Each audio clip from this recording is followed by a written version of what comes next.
So, Dave, what makes Moon Druid the best? Beast and wild shaping into them. Of all the videos we've done, we've never ranked or had done our top picks for Wild Shape. I'm Nerdarchy I'm Dave. Nerdarchy Ted. Welcome to Nerdarchy for Nerds by Nerds. Time to get wild with Wild Shapes.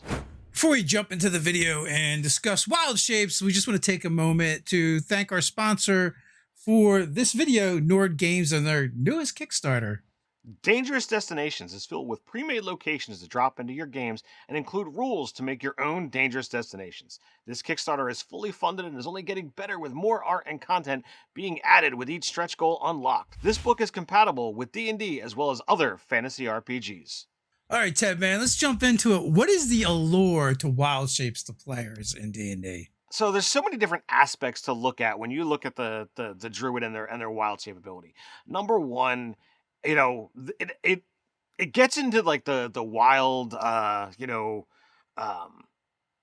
the animal aspect of the game. Any person who likes pets, who likes creatures, you can get into that and explore that. The mechanical aspect of being able to change from your regular shape into something that is driven for combat without having to sully your own quote unquote hands, weapons, what have you, or maybe you're looking for more the primal aspect of actually getting into the form of a beast and tearing into things. Just the versatility of the class, or that class feature, is just so powerful, so much fun, that it can just appeal to so many different layers. Yeah, I know I've always been drawn to druids. Like one of my very first character was a druid. And the cool moment playing a druid is always when you first get that wild shape. That's your fireball, right? Wild shape, in my opinion. So with that, we're going to be specifically talking about the moon druid because like they are the best of the best when it comes to wild shaping. No one does it better. And we're going to talk about our top picks for the land and the sea. Just because, from that early levels, we're talking tier one, you don't get a flying speed. So like anything with a flight speed is just off our radar. So let's get into it. Let's break it down. All right, so before we get into our picks, right now in the comments, put down your favorite beast of wild shape in. Do you have a go-to, the one that you always use, or does it depend on the circumstances? Or maybe you just have a cool and fun story, from your games where wild shaping just came in clutch, or you did some cool thing. Share it with us and the rest of the Nerdarchy community down below. On your way back up, make sure you stop by that middle section so you can like, share, subscribe, and even attune to that notification bell so you don't miss a single video. And as a quick reminder, we drop new Nerdarchy videos every Monday, Wednesday, and Friday, so just come on back and get your D&D Nerdarchy fix. So now, what is the best of the beasts? So the best of the best beasts to wild shape into? All right, so we're going to break it down into 3 categories. I mean, you could go with a bunch, but we're going to look at the versatility, offense, and defense. And, for each one, like we said, we're going to pick a creature from the land and a creature from the sea, or, aquatic at any rate. All right, so if we're looking at this for best versatility for the land, we've got the giant spider. Yeah, so the giant spider is actually one of my favorites. Now, it doesn't have the hit points of some of the other ones, but man, it does so many things. It's going to give you the ability to climb. In addition, it's spider climb, so you can walk upside down. It gets you get around so many things. It's super good at stealth. It has blind sight, and in addition to all that, its attack isn't that bad. I mean, you bite for a die 8 with a poison that does 2 die 8. Now, poison is one of the most heavily resisted and immune damage types in the game, but when it comes in handy, it comes in handy. And it also has a low DC on that con save. Yeah. So it's possible that out of that 2 die 8, they're gonna take half of that. So I always look, with these things, that poison damage, you're already going to half, because most of the time the monsters are gonna succeed. But it also has like the top of the top for beast armor classes at a 14 with a solid 26 hit points. which, when you get this ability at pretty low levels, you're probably getting more hit points than you already have. Now we haven't even covered like my favorite use for the giant spider, right? And what's that going to One, obviously blindsight's super useful. We can use that. We can buddy up with our warlock and do some stuff there. Spider climb is always has come in clutch for avoiding traps. But that web ability, it's a ranged attack. You hit a creature with it. It's a low DC to break out of it, but until they spend their action to do it, they're stuck. They're restrained. The rest of your party can womp on them. You're going to suck up their action at the very least. And I've seen big bad evil guys fail the save, even though it's relatively low. And then you tie them up for 1-2 rounds. It's super clutch. And it recharges. So there's a chance that you get to use it more than once. I mean, WildShape lasts for a long time. So if you wind up staying in this form, you've got the capability of it wind up recharging and using through multiple combats. Especially if you use your spell slots to heal yourself while in wild. So that is actually we have it listed for for versatility, but is also one of my favorite wild shapes. With that, let's go with our versatile. So the giant octopus comes in at a staggering 52 hit points. It's large, so right off the bat, you've got the capabilities of just coming in with lots of hit points. Now, the problem with this one is it's got a speed of 10 feet. Not a problem if you're in the water because it swims at 60, which makes it super fast in the water. And then that just, steps away from the fact that its tentacles have a 15-foot reach that hit for 2d6 plus 3 damage. And you become grappled with an escape DC of 16, which is significantly high for a Challenge 1 monster. And then it has an ink cloud, which recharges on a rest.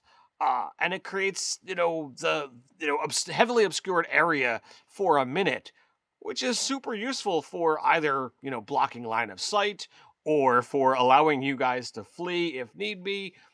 I can easily see why this, enters into the, most versatile of wild shape. Well, also, when it does drop that ink cloud, it also can dash as a bonus action. So, and we're already talking about a 60-foot swim speed, so the thing is super fast.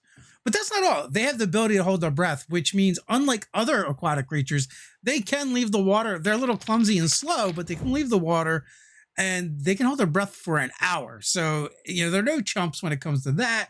They have underwater camouflage, so they have advantage to make dexterity stealth checks when they're underwater. So they can also work really well if you need a sneaky creature underwater. So I feel like, the giant octopus has a bit of versatility compared to our other aquatic creatures that we can choose from. Yeah, I think this is just a fantastic pick with all of those abilities. Both of these things in our versatile list happen to come with dark vision. I know it's a very small point to say, but if you happen to have a one of the few races in 5th edition that don't have dark vision, this would be another way for you to be able to get that little extra. I don't know if all beasts have it, but these two certainly do. So for this one, we're going to go out of the core rule books and go into Eberron Rising of the Last War for the Clawfoot, which is basically a medium-sized dinosaur. All right, so this is, Velociraptor-esque kind of scenario. It's got an AC 13, not too bad. This one's got low hit points, though, only a 19. So why are we really putting this one as our most offensive?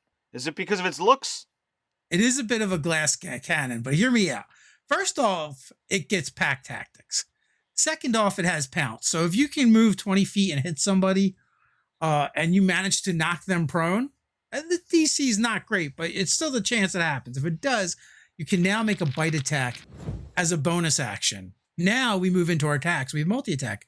We make two attacks, one with our bite and one with our claws. So essentially, we have the possibility of getting 3 attacks for an average damage of 20 points, 21 points of damage.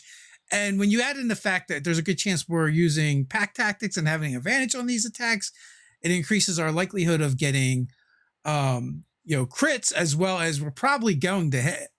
So this is utterly crazy. All right, so being able to get 3 attacks off, one claw and 2 bites, if it manages to get that pounce off and they fail that saving throw, that can hit pretty darn hard, especially for a low level monster. They're probably not going to last long, with the 19 hit points. But if you're looking to just put up the damage, this is a monster that certainly can do it. Well, not only that too, like it's great for hit and run tactics because if you can get that pounce off and you knock them prone, you can then move away. You'll draw an attack of opportunity, But but if they're prone, it's going to be a disadvantage. it's going to be disadvantage, And like if you like a great feat for a druid is mobility because it works really well with your wild shapes, and then they wouldn't even get the attack of opportunity. So yeah, that's why I say it's a glass cannon. But but you can use it like a skirmisher where you're hitting and running. But you want another glass cannon with a slightly better armor class. If we go into the water, the giant sea eel. This thing only gets 1 attack. It's only useful in the water. It's got a swim speed of 40 and 0 on land, and it only breathes water.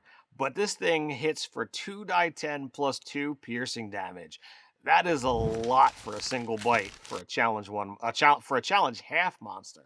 Yeah, I mean there are some land-based monsters that do more damage than this one, but in the water, the giant sea eel, bites the hardest, and it does have that uber armor class for a beast.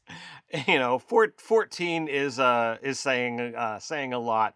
But that's what beasts are meant for. They're meant to have those low armor classes so that you can fight lots of them and have them fall easily if need be. But when you've got these ones that hit hard, you can use a bunch of them and not have too much of an issue. But as your druid, you definitely got some uses here. All right, man. When it comes to defense, what are we looking at? All right, so I recently found about this one when I was looking through a bag of tricks. The giant hyena. This one was one of those that wound up coming in. I believe it was the tan bag of tricks. It's only got a 12 AC, but it's got 45 hit points. That is super huge for a land beast. It manages to have a single bite for 2d6 plus 3 damage. Not too bad. But when a hyena reduces a creature to 0 hit points with a melee attack on its turn, it can take a bonus action to move half its speed and to make another bite attack. So you can actually hit things a couple of times with your rampage. I'm digging this one, man. Yeah, and also it's worth noting they have a move speed of 50, so they're getting around the battlefield. Matter of fact, it really only slightly falls shy, from being, making it to the offense category as well, because it gets those 2 attacks and it hits kind of hard. But yeah, we figured this is one of the tankier creatures with that 45 hit points. It has the opportunity to stick around for a bit. And its stats are nothing to sneeze at. A 16 strength, 14 dex, 14 constitution, which means it's got, the chance to actually make saving throws, in the physical category, if it winds up, coming to that. So definitely feel this one's got some use. It is large. So again, you've got some size aspect to play with as well. So now we're going to have a duplicate because apparently the octopus is the uber predator beneath the waves. Again, lousy armor class at 11, but 52 hit points. It's got the most hit points that you can get, I think, for any wild shape of this tier. And we already talked about the Incloud ability, which is going to allow us to get away. So the octopus is the uber predator. Now, if you're willing to do a variant and your GM is cool with it, and Out of the Abyss, they have a variant giant octopus, which is the Rocktopus. The Rocktopus. Which uses, basically the giant octopus stats, but they don't need water to survive.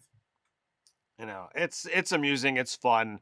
Definitely, some cool things. So hopefully, we had a chance to, bring some new creatures into the light for you to wild shape or, up your wild shaping game. If you had fun with this wild shape discussion, you might like D&D 5e Druid What can you do while you wild shape? Somewhere in this area. If you want to help Nerdarchy keep creating videos, consider supporting us over on Patreon. As a thank you, you'll receive monthly 5e content for players and DMs alike, a chance to game with Nerdarchy, and more. So until next time, Stay nerdy.